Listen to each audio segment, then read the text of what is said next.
Good to see you. Welcome to KREM 2 News at Noon. I'm Laura Papetti, and everyone wants to know, okay, they're going to go out and do Bloomsday or celebrate Expo, and what can we expect in terms of weather? I know we have a good Saturday ahead of us, Thomas. Yeah, absolutely, Laura. But Sunday, unfortunately, not so much. I was getting pestering with those weather questions while out at the trade show earlier on this morning, but it's a consistent message. It's going to rain for this upcoming Bloomsday. But today and tomorrow are stunning outside. We've got mostly sunny skies, fair weather cumulus on the camera here. Fair weather cumulus directly above my head here at the Outdoor Weather Center. Our temperatures are at 60 degrees in Spokane, 59 in Coeur d'Alene. Again, it is beautiful out for this Friday afternoon. I do spy that there is a little bit of some shower activity over some of the mountain ranges over northern Washington. It doesn't look like this is hitting any of the cities directly, and if you look carefully, they're actually drifting northward. So no worries about that anywhere close to the metro areas in Spokane or Coeur d'Alene. So as we look at the weekend ahead, I go 70 degrees on Saturday. Rain chances probably don't arrive until about 9 o'clock in the evening at the latest. But Sunday's a completely different story. This is going to be one of our coldest Bloomsdays on record, and we'll show you what those records entail for this Sunday coming up in a few moments. All right, my friend, thank you. Of course, it's officially Bloomsday Weekend, and we've got you covered with everything you need to know. KREM 2's Brandon T. Jones caught up with one of the volunteers to bring us all the fun from, of course, the trade show that's happening now. Well, you know, the thing is, I can't come down to the Bloomsday Trade Show and not talk to Patty Bailey. Patty Bailey, you are one of my favorite people here in this city. I'm not even talking about Bloomsday, you know. How are you doing, first and foremost? I'm doing fine, and you're one of my favorite guys, too, so we'll just keep it even. All right, you heard that, right? All right. Hey, well, you're the volunteer coordinator, correct? That's correct. All right, and then everyone who comes to the packet pickup, I'm stumbling on my words, Patty, but that's because I just get to be around you. I get a little nervous around you. But what do we need to know for anyone who's coming to pick up their packets? First of all, you need to know what your number is, so that when you come in the door, you know you're either yellow, green, blue, orange, whatever color you are. Then you go to the number, like up here above us, and then that way it's faster for you. If you have registered after April 29th, you have to go to a separate section called Will Call. Okay. Otherwise, everyone that comes in is going to come just right to where we are. Okay, well, since we're here too, I know somebody who's actually going to be running in the Bloomsday race. He goes by the name of meteorologist Thomas Patrick. So Thomas, come on in here. Come on in here. What's your number?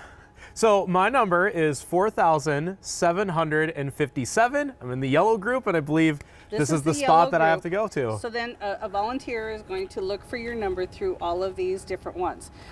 We cheated, and we have, so there it is. Look at that. But the one thing that my volunteers have to ask you, is this the correct number? That is the correct number. Number? Okay, then we're going to give that to you. Running instructions. And then you have to have something to hang that from you. Yeah, these are really important. These go right on the shirt. Yep, there you go. Stick that on the shirt, and you're ready to go. Hey. There we go. I'm ready to go. I think I'm the first one to get my bib. Your volunteer says that we hope you have a good race and have fun. I've been training months for this. Now you have to go to the trade show, and so you exit through the purple balloons down that way. My favorite part of this is that the chip that's inside the bib activates as you walk through that gate, so you actually get to see your name for the first time light up on the screen. And please check them, because if you have the wrong one, you can go back and we can figure out if they've given one that was before that or something like that. And what are the pickup times, Patty? Pickup time today starts at 11:30 until 6, and Saturday is from 9 a.m. until 4, and then the out-of-towners will come on Sunday, those that couldn't come on Saturday, at the front entrance from 7:30 until 9:30. All right. And then they're ready to go. They're ready to go. All right, well, we appreciate you so much, Patty. Can I get a hug in here really quick? We appreciate you, and we'll toss it back to you in the studio. Thanks.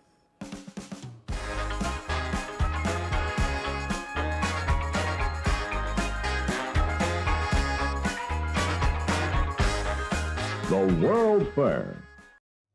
Nearly 50 years ago, Spokane became the smallest city ever to host the World's Fair, and the event brought millions of people to the Lilac City and transformed the south bank of the Spokane River into what is now Riverfront Park.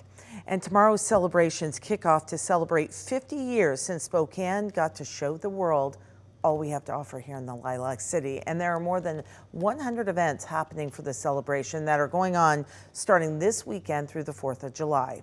So things like we said kick off tomorrow with an opening ceremony at Riverfront Park. The free event begins at 3 p.m. and the opening ceremony starts at 6 with a pillar procession featuring representatives and voices from Expo 74's past, present, and future.